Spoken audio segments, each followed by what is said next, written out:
Film की शुरुआत में हम मैक्स को देखते हैं जिसकी जिंदगी पूरी तरह बर्बाद होती है। दिन भर नशा करता है और रात को दीवारों पर ग्राफिटी बनाता है, पेंटिंग्स, तस्वीरें वगैरह। अब उसकी जिंदगी ऐसी क्यों हुई ये जानने के लिए हमें उसके बचपन में जाना पड़ेगा। मैक्स एक फॉस्टर बच्चा था, मतलब एक कपल ने उसे गोद लिया था। उस कपल ने और भी बच्चे गोद लिए हुए थे। इन्हीं बच्चों में से मैक्स का सबसे खास था एक लड़का। भले ही उनका खून का रिश्ता नहीं था, लेकिन मैक्स के लिए वो सगे भाइयों से भी बढ़ के था। दोनों एक दूसरे के बिना रह नहीं सकते। फिर एक दिन ऐसा हुआ जब दोनों को अलग होना पड़ा, क्योंकि मैक्स के उस सौतेले भाई को पढ़ाई के लिए शहर से दूर कॉलेज जाना था। इस बात से मैक्स बहुत ज्यादा दुखी हो गया था। तब उसका भाई समझाता है कि मैं मिलने आता रहूंगा और 4 साल बाद हम दोनों साथ रहेंगे। मैं फिर तुम्हें कभी अकेला नहीं छोड़ूंगा। जो सुनकर मैक्स को तसल्ली मिलती। लेकिन उसके कॉलेज जाने से कुछ दिन बाद ही मैक्स ने अपने माँ बाप को रोते हुए देखा, क्योंकि उसके भाई ने अपनी जान ले ली थी। उसने एक नोट भी छोड़ा था जिसमें लिखा था कि मुझसे अब और नहीं हो रहा। और यही वो पल था जहाँ से मैक्स की जिंदगी पूरी तरह से बदल गई। और क्योंकि वो काफी अच्छा पेंटर था, इसलिए बचपन से लेकर अब तक वो दीवारों पर ग्राफिटी बनाकर अपना गुस्सा निकालता है। अब एक रात मैक्स एक दुकान की छत पर जाकर वहाँ ग्राफिटी बना रहा होता है। तभी पुलिस आकर उसे रंगे हाथों पकड़ लेती है। जेल जाने की बजाय अब मैक्स को भेजा गया एक फॉस्टर होम में, जहाँ पर बूढ़े लोग रहते थे। वहाँ उसे साफ सफाई का काम करना था। उनकी मदद के साथ साथ अपना बर्ताव अच्छा रखना था, वरना सीधा जेल हो जाएगी। मैक्स जब फॉस्टर होम पहुँचता है तो बाहर से ही उसकी नजर ऊपर एक खिड़की पर गई, जहाँ एक बूढ़ा आदमी बाहर ही झांक रहा था। वहाँ के वर्कर्स उसे सारा काम समझाते हैं और उसे सख्ती से कहते हैं कि 4th फ्लोर पर जाना मना है, क्योंकि वहाँ सीरियस मरीजों को रखा गया है जिनकी हालत बहुत खराब है। वही 4th फ्लोर जहाँ से मैक्स ने उस बूढ़े आदमी को विंडो से झांकते हुए देखा था। अगले दिन मैक्स अपना सफाई का सामान लेने गया तो उसे एक इंसान जैसा दिखने वाला स्टैचू मिला। तो वो मस्ती में उसकी एक आंख निकाल लेता है। फिर वो अपना काम शुरू करता है। हर रूम से कचरा इकट्ठा करने लगा। उसने असूलों पर चलते हुए हर रूम में जाने से पहले दरवाजा खटखटाया, लेकिन एक रूम से जवाब नहीं आया। इसीलिए वो अंदर चला जाता है, जहाँ उसने देखा कि एक बूढ़ा आदमी और औरत मास्क पहनकर अजीब हरकतें कर रहे हैं। ये चीज उसे ठीक नहीं लगी तो वो फौरन वहाँ से बाहर आ जाता है। एक औरत नॉर्मा उसके पास टॉवल लेने आई। मैक्स नया था, इसलिए नॉर्मा उससे बातें करने लगती है। इतनी ही देर में पूल में खड़े एक लेडी के सर से अचानक बहुत ज्यादा खून बहने लगा।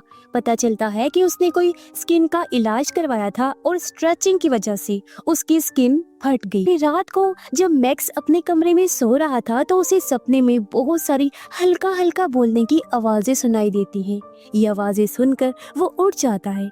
उसी वक्त उसे वेंट के अंदर से किसी की जोर जोर से चिल्लाने की आवाज आती है, जिससे वो घबरा गया। तभी वो देखता है कि उसके रूम का दरवाजा खुला हुआ है, जबकि वो सोने से पहले उसे बंद करके सोया था। पहला दिन उसका कुछ खास अच्छा नहीं रहा, इसीलिए अगले दिन सभी लोगों ने उसका अच्छे से वेलकम किया। उन लोगों में कुछ वहाँ रहने वाले बूढ़े लोग थे, एक था मैनेजर, नॉर्मा और 2 वर्कर्स। सबसे आखिर में मैक्स मिला वहाँ के डॉक्टर से, जो मैक्स की आंखों की तारीफ करता है। उस रात जब मैक्स सोया तो वही मांस वाली लेडी उसके पास आकर सो गई, जिससे मैक्स की आंख खुल गई। जिसकी फौरन ही बाद लेडी ने चाकू उसके पीठ में घुसा दिया। उसी वक्त एक आदमी भी आकर उसकी गर्दन पकड़ लेता है और बस तभी वो जाग जाता है। इस बार वो सच में जागा था। अब नींद उसे आ नहीं रही थी, इसीलिए वो ऐसे ही भटकने लगा। जिस बीच उसे एक बूढ़ा कपल नजर आया जो इतने रात में भी डांस कर रहे थे, क्योंकि आज उनकी एनिवर्सरी थी।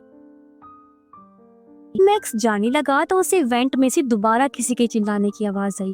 तभी उसके पास आ गई नॉर्मा, जो उसे अपने रूम में ले जाती है। रूम में मैक्स को एक छोटा सा कप पड़ा हुआ मिला, जिससे उसको लगा जैसे मैंने वो कप पहले कहीं देखा है। नॉर्मा ने बताया कि ये मेरी दोस्त ने बनाया था, जो यहीं पर रहती थी, पर कुछ साल पहले ही उसकी मौत हो गई। फिर जब वो अपने काम पर लगा तो उसे एक बार फिर वेंट में से चिल्लाने की आवाज आई और इस बार वो खुद को रोक नहीं सका। लिफ्ट से ऊपर जाने लगता है, लेकिन 4th फ्लोर का एक्सेस उसके पास तो था नहीं, इसीलिए वो सीढ़ियों से पहुंच जाता है। दरवाजों के लॉक तोड़ने में तो वो पहले से ही माहिर था, इसीलिए आराम से दरवाजा खोलकर अंदर गया। अंदर जाकर वो देखता है कि कई सारे बीमार बूढ़े लोग व्हील चेयर्स पर बैठे हुए थे, जिनके सामने टीवी को ऑन करके रखा गया था। वो सब एकदम जैसे बेसुध दुखी, बेजान से नजर आ रही थी। पता नहीं उन्हें क्या बीमारी थी, लेकिन उनकी आंखों से खून टपक रहा था, जैसे वो खून के आंसू रो रहे हों। जो आदमी मैक्स को विंडो में दिखाई दिया था वो भी वहीं पर बैठा था और मैक्स को देखकर वो चिल्लाते हुए आया और उसके ऊपर झपट पड़ता है। वो तो सही टाइम पर वर्कर्स आ जाते हैं, वरना पता नहीं क्या होता। इस बात के लिए मैक्स की रिपोर्ट हो जानी चाहिए थी, लेकिन इस बार डॉक्टर ने उसे प्यार से समझा दिया और कहा कि अगली बार समझाने का चांस नहीं मिलेगा। रात को मैक्स दोबारा नॉर्मा से मिलता है और उसे 4th फ्लोर के बारे में सब कुछ बता देता है, पर नॉर्मा कहती है जो उन लोगों की हालत है तुम उनके लिए कुछ भी नहीं कर सकते, तुम तो क्या कोई भी कुछ नहीं कर सकता। लेकिन वो इतना जिद्दी था कि एक बार फिर ऊपर पहुंच गया। इस बार वो आदमी एक कोने में खड़ा था और जैसे मैक्स उसके पास गया उसने अपनी आंतों से मैक्स का गला घोंट दिया। फिर वहाँ बैठे सभी लोगों ने अपना पेट चीरकर आंतें बाहर निकाल ली। लेकिन अच्छी बात ये थी कि ये सिर्फ मैक्स का सपना था। अगले दिन मैक्स देखता है कि नॉर्मा डॉक्टर और वर्कर के साथ बहस कर रही है। ये देखकर मैक्स नॉर्मा से बात करने पहुंचता है और उसने मैक्स को बोला कि जितनी जल्दी हो सके यहाँ से निकल जाओ, ये जगह बिल्कुल ठीक नहीं है। अब इससे ज्यादा कुछ बता नहीं पाती, पहले ही कोई आ गया जिस वजह से नॉर्मा को जाना पड़ता। लेकिन उसने एक बड़ी बात बोल दी थी जिसका मैक्स को पहले से ही शक था। उसने इस बारे में बहुत सोचा और आखिर में वो दोबारा नॉर्मा के पास गया उससे बात करने, मगर इस बार उसकी बात नहीं हो पाती क्योंकि नर्स बताती है कि नॉर्मा को एडमिट कर लिया गया क्योंकि वो ठीक महसूस नहीं कर रही। आज रात उसे निगरानी में रखा जाना। तो ये रात मैक्स ने जैसे तैसे काट ली। अगली सुबह जब वो बाहर सफाई कर रहा था तभी उसने देखा कि ऊपर वही बूढ़ा आदमी अपनी उंगली काट कर अपनी खून से कुछ लिखने की कोशिश कर रहा है, लेकिन वो ठीक से लिख नहीं पा रहा था। मैक्स के कुछ समझने से पहले ही नॉर्मा ऊपर से सीधा बैरियर पर आ गिरी और मैक्स के सामने उसकी दर्दनाक मौत हो जाती है। डॉक्टर बताता है कि नॉर्मा ने खुद अपनी जान ली है। उसके रूम से एक नोट मिला जिसमें उसने लिखा था कि वो अपने बेटे से मिलने जा रही है, यानी मरने जा रही है। नॉर्मा के गुजर जाने के बाद मैक्स बहुत दुखी हो गया था क्योंकि यहाँ पे वही उसकी असली दोस्त बनी थी, जबकि मैक्स के सपने अब भी जारी थे। पर इस रात जब वो उठा तो दरवाजे के पास उसे एक यूवी लाइट रखी हुई मिली। उस लाइट को ऑन किया तो देखा कि दीवार पर उसके लिए एक मैसेज लिखा हुआ था, फाइंड द मार्क्ड वन, यानी निशान वाले इंसान को तलाश करो। ये पढ़ते ही मैक्स ने तलाश शुरू कर दी और सबसे पहले वो गया मैनेजर के रूम में, जिसकी गर्दन पर उसे एक्स का निशान मिल जाता है, यानी कि मैनेजर भी मार्क 1 में से एक था। अब मैक्स ने नोटिस करना शुरू किया कि वहाँ पे कई सारे लोग बार बार अपनी गर्दन पे हाथ लगाते हैं और जो भी लोग हाथ लगाते हैं इसका मतलब है कि उनकी गर्दन पे वही मार्क है, कोई निशान बना हुआ। अब मैक्स चोरी छुपे नॉर्मा के रूम में पहुंचा कोई सुराग ढूंढने। नॉर्मा के सामान में उसे मिली उसी की बनाई हुई आधी पेंटिंग, वो छोटा कप और नॉर्मा की डायरी जिसमें आखिरी नोट था कि मैक्स को यहाँ के खतरे के बारे में बताना होगा। वो लोग रात में आते हैं अपनी सर्जरी वाली चीजों, सुइयों और कुत्तों के साथ हमें बदलने के लिए। क्या अगला नंबर मेरा है या फिर मैनेजर का? इसे मैक्स को पता चल गया कि मैनेजर को भी खतरा है। वो जल्दी से उसके पास पहुंचा तो उसने देखा कि मैनेजर खुद अपने दांत उखाड़ रहा है और ये भी उन्हें बीमार लोगों की तरह लगना शुरू हो गया है। मैक्स ने जल्दी से मदद बुलाई और डॉक्टर ने मैनेजर का इलाज करके उसे ठीक कर दिया। अगर मैक्स ना पहुंचता तो बहुत ज्यादा देर हो जाती। अब मैक्स ठान लेता है कि सबसे पहले वो डॉक्टर के बारे में पता लगाएगा। तो उसने डॉक्टर के बारे में थोड़ी रिसर्च की तो उसे पता चला कि डॉक्टर को एक हॉस्पिटल से निकाल दिया गया था किसी खतरनाक आंखों की सर्जरी और थेरेपी की वजह से, जिसका दिमाग की उम्र के साथ ताल्लुक होता है। मैक्स उसके बारे में पढ़ ही रहा था कि तभी उसकी स्क्रीन पर ढेर सारे नोटिफिकेशन आने लगी, जिसके साथ ही सॉफ्टवेयर डाउनलोड हो गया और एक लाइव टेलीकास्ट चलना शुरू हो जाता है। इसमें एक लड़की थी जिसके चेहरे की हालत काफी बिगड़ी हुई थी। वो लड़की कुछ बात करना चाह रही थी लेकिन तभी कनेक्शन कट गया और एक बार फिर ऊपर से चिल्लाने की आवाज आने लगती है। अब इस होम का राज जानने के लिए मैक्स ने कई सारे छोटे कैमरास ऑर्डर किए और एक एक करके उन्हें कई सारी जगह पर छुपा दिया, जिनकी फुटेज वो सीधा अपने रूम में देख पा रहा था। और उनमें कुछ ऐसे कैमरास भी थे जो मार्क वाले लोगों को पहचान सकते थे क्योंकि शायद इन्हीं की जान को खतरा है। उस लाइव स्ट्रीम वाली लेडी से भी मैक्स की बात हुई, जिससे पता चला कि उसी लेडी ने वो यूवी लाइट मैक्स के रूम में रखी और वो मैक्स को देख सकती है, यानी उसके पूरे रूम को। ज्यादा कुछ उसने बताया नहीं क्योंकि उसकी खुद की जान भी खतरे में थी। उसने बस इतना बोला, हेल्प मी हेल्प देम, मेरी मदद करो और उनकी मदद करो, इससे पहले वो बाकियों को भी मॉन्स्टर बना दे। नॉर्मा कुछ ज्यादा जान गई थी, इसलिए उसे रास्ते से हटा दिया गया। वैसे ही तुम्हें भी हटा देंगे, बस इतनी जानकारी वो दे पाती है। अभी कैमरा में मैक्स को नजर आया कि वो 4th फ्लोर वाला बूढ़ा आदमी बाहर निकल चुका है और कैमरा के साथ थोड़ी छेड़छाड़ करके वो आगे बढ़ जाता है। फिर देर रात को मैक्स देखता है कि एक निशान वाले आदमी को बेसमेंट में ले जाया जा रहा है, जहाँ पर एक आदमी पहले से ही मौजूद है जिसके पास डॉग भी है। अब उनके पीछे पीछे मैक्स भी नीचे पहुँच गया, पर वो कुछ देख नहीं पाता। बस उसे इतना पता चलता है कि डॉक्टर किसी तरह की भयानक सर्जरी कर रहा है। इतने में उस कुत्ते वाले आदमी ने मैक्स को देख लिया, इसलिए वो फौरन भागकर ऊपर अपने रूम में वापस आ जाता है।